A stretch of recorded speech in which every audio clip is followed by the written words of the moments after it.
రాజకీయం ఎప్పుడు ఎలా ఉంటుందో తెలియదు. రాజకీయాల్లో శాశ్వత శత్రువులు, మిత్రులు ఎవరూ ఉండరని ఒక నానుడి. అందుకే రాజకీయ నేపథ్య చిత్రాలలో బోలెడన్ని మలుపులు, మెరుపులు ఉంటాయి.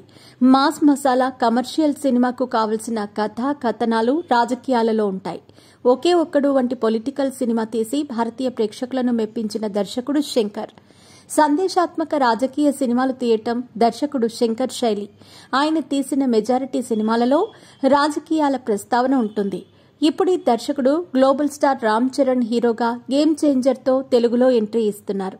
దీనికి ముందు తెలుగులో వచ్చిన బెస్ట్ పొలిటికల్ డ్రామా లేదా థ్రిల్లర్ సినిమాలు ఏమున్నాయి, అందులో మీరు ఎన్ని చూశారు? ఇప్పుడు ఒక్కసారి లుక్ వేయండి. తెలుగులో యువ కథానాయకులలో రాజకీయ నేపథ్య సినిమాతో వెండితెరకు పరిచయమైన హీరో రాణా దగ్గుబాటి. శేఖర్ కమల దర్శకత్వం వహించిన లీడర్ ఆయనకు మంచి పేరు తీసుకురావటమే కాదు, తెలుగునాట రాజకీయాలు ఎలా ఉంటాయో చూపించింది. లీడర్ తర్వాత రాణా చేసిన మరొక పొలిటికల్ సినిమా నేనే రాజు నేనే మంత్రి. తేజ దర్శకత్వం వహించారు. ఇదొక ఫిక్షనల్ బయోపిక్. ఇది మంచి హిట్. విలనిజంతో కూడిన హీరో పాత్రలో రాణా ఆదరగొట్టారు. అవినీతిపరుడైన తండ్రి సుమన్ మరణం తర్వాత ముఖ్యమంత్రిగా బాధ్యతలు చేపట్టిన కుమారుడి పదవిని కాపాడుకోవటం కోసం ఓ కుమారుడు ఏం చేశాడు, తప్పనిసరి పరిస్థితుల్లో అవినీతి పరులకు మద్దతిచ్చిన తర్వాత ఎటువైపు అడుగులు వేశాడు అనేది లీడర్ కథ అయితే, నేనే రాజు నేనే మంత్రి సినిమాలో ఒక సామాన్య వ్యక్తి ముఖ్యమంత్రి అయ్యేందుకు ఎటువంటి అడుగులు వేశాడు అనేది చూపించారు రానా. ఇక రాజకీయ నేపథ్యంలో సూపర్ స్టార్ మహేష్ బాబు చేసిన సినిమా భరత్ అనే నేను.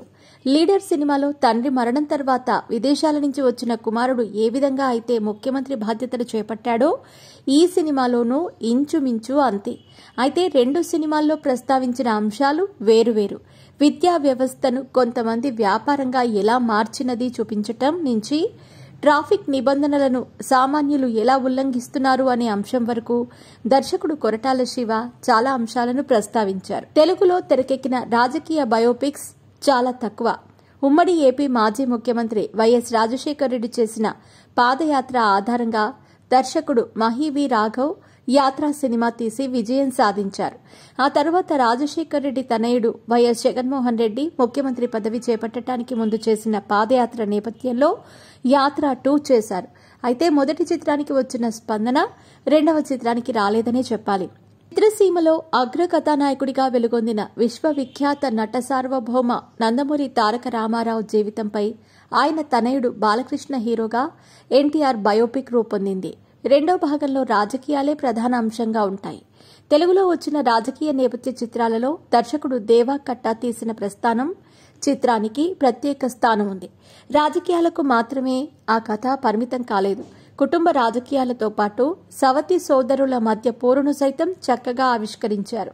సాయి దుర్గ తేజ హీరోగా దేవా కట్టా దర్శకత్వం వహించిన రిపబ్లిక్ సినిమాలోనూ రాజకీయాల ప్రస్తావన ఉంటుంది. ప్రభుత్వ అధికారులపై రాజకీయ నేతల ఒత్తిడి ఎలా ఉంటుంది, అధికారంలో ఉన్న నాయకులు ఏ విధంగా ప్రవర్తిస్తారు వంటి అంశాలను ఆ సినిమాలో ఆవిష్కరించారు. పవర్ స్టార్ పవన్ కళ్యాణ్ కథానాయకుడిగా పూరి జగన్నాథ్ దర్శకత్వం వహించిన కెమెరామెన్ గంగతో రాంబాబు సినిమాలో కూడా రాజకీయ నేపథ్యం ఉంటుంది. అందులో ప్రకాష్ రాజ్ పాత్ర చిత్రీకరణ పట్ల అప్పట్లో కొంతమంది అభ్యంతరం వ్యక్తం చేశారు. తమ ప్రాంతాన్ని ప్రత్యేక రాష్ట్రంగా ఏర్పాటు చేయాలని ఉద్యమం చేసిన నాయకుడి స్ఫూర్తితో విలన్ పాత్ర చిత్రీకరించాలని ఆగ్రహం చూపించారు.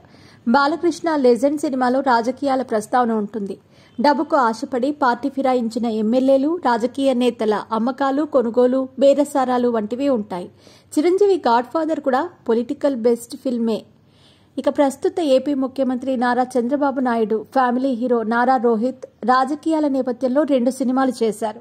ముఖ్యమంత్రిని ఓ సామాన్యుడు ప్రశ్నించే కథతో ప్రతినిధి తెరకెక్కించారు. ఆ సినిమాకు మంచి స్పందన లభించింది. అయితే ప్రతినిధి 2 ఆశించిన విజయం సాధించలేదు. పోసాని కృష్ణమురళి రచన దర్శకత్వంలో శ్రీకాంత్ కథానాయకుడిగా వచ్చిన ఆపరేషన్ దుర్యోధన సంచలన విజయం సాధించింది. జగపతిబాబు హీరోగా నటించిన అధినేత రాజశేఖర్ ఎవడైతే నాకేంటి సినిమాలు కూడా ప్రేక్షకుల మన్ననలు పొందాయి.